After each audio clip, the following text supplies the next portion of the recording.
From the Four Seasons Hotel in Sydney, Australia, it's the 20th Annual Ethnic Business Awards, brought to you by NAB, Telstra, Etihad Airways, Austrade and MBF. With your Master of Ceremonies for the evening, Ms. Tracey Spicer. Thank you, ladies and gentlemen. Now, I'd like to acknowledge the Cadigal people, the first people of this land. Before I formally open proceedings and welcome all of our distinguished guests, let's take a moment to place this evening in context. Tonight is the 20th time these awards have been presented, believe it or not. Each year, they've gone from strength to strength. Each year, nominations have grown in both number and diversity. And each year, the decisions that our esteemed judges have had to make have become just that little bit more difficult. The Ethnic Business Awards are now the longest-running televised business awards in Australia and are recognised as one of the most prestigious recognitions of commercial endeavour in the country. Clearly, these awards have come a long way from humble beginnings, just like the people whose endeavours it celebrates. And that's what this evening is all about. It's about people who've come to a new land, seeking out new opportunities, overcoming obstacles, shouldering aside difficulties and eventually succeeding, sometimes beyond even their own hopes and expectations. We are here tonight to celebrate that contribution, not just for this 20th year, but for the years that have gone before and those that are yet to come. And what a contribution it is.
Prime Minister Kevin Rudd, honourable members of Parliament, dignitaries, sponsors, members of the media, guests and of course all our finalists.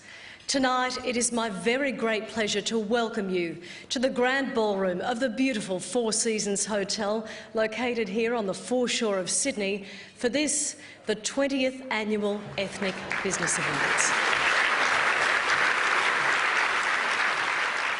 Now, the occasion of these 20th awards coincides with the release of a book by the founder of the awards, Mr. Joseph Asif. This isn't a plug, there's no pecuniary interest register here. Joseph, in fact, didn't even know that I was going to mention this. But the book, In Someone Else's Shoes, is an account of Joseph's own journey from the small town of Hardin in Lebanon to Sydney, Australia, literally in someone else's shoes. shoes that were borrowed to make the journey. It's also the story of how he subsequently built his own business here and was eventually able to buy a couple of pairs of shoes of his own. I mention the book because it's intended to be a parable that may be used to access and understand the Australian immigrant experience as a whole. Every 3 minutes and 11 seconds, a new migrant arrives in this country. None of those people come here without the hope of bettering themselves and, in the process, making a positive contribution to their adopted home. Some of them, like our finalists tonight, like Joseph himself, succeed beyond all hopes and expectations. But all of them strive. When you travel in someone else's shoes, the journey is hard, but it teaches you more, and it makes the arrival all that more fulfilling. This year, we've asked our judges to assess some remarkable and inspirational journeys. Each one reflects a different facet of the immigrant experience, just a part of a much greater whole. It's our hope that in recognising the few, we also honour the many. Let me introduce you to the people who've been charged with making this very difficult judgment. Don Argus is the chairman of BHP Billiton, the world's largest diversified resource company. Now, Don has a long-standing relationship with the Ethnic Business Awards. During his time as CEO and managing director of the National Australia Bank, Don offered his full support to ensure the continuing recognition of migrant contribution to Australia's economic development and to Australia's cultural and social fabric. Don is unfortunately unable to be with us tonight, but hey, he takes a great picture. Someone who can be here is professional director and business consultant Eve Crestani. Eve specialises in strategic project management and business solution implementation. She's chairman of Mercer's Trustee Company and a director of the Australian Unity Group, Pillar Australia and Booking.com. Following an enviable track record in executive management at the most senior levels in the finance sector, Eve has been instrumental in the development and implementation of critical strategies for many large organisations and e-commerce businesses. This is Eve's 10th year as a judge for the Ethnic Business Awards. Please make her feel welcome.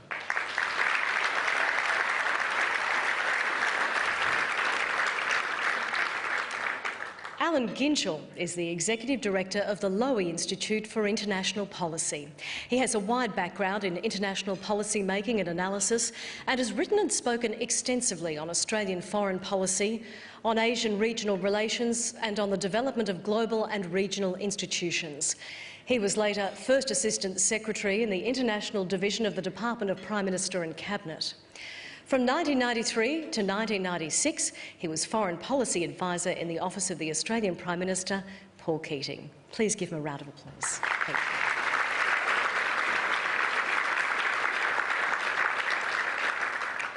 Dr. Ziggy Switkowski, a former Chief Executive of Telstra, Optus and Kodak Australasia, is currently a Non-Executive Director of Suncorp, Tabcorp, Healthscope and Opera Australia.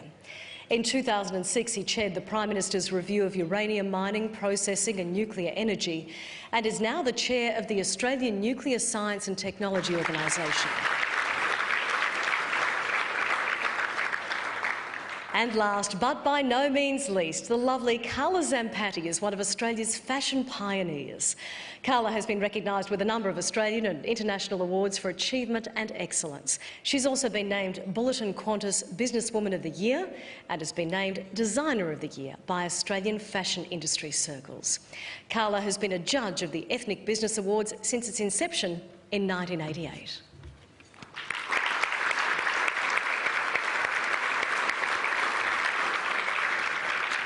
Well, you don't get a much better bunch than that, do you? A special thank you to all of our esteemed judges for lending their time, their expertise and their ongoing support.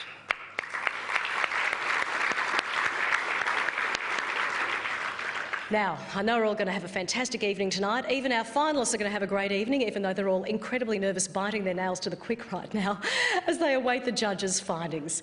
Very soon we'll get some idea of just how difficult a job those judges have had. We'll be taking a look at the nominees in the small business section of the awards. You are watching the 2008 Ethnic Business Awards.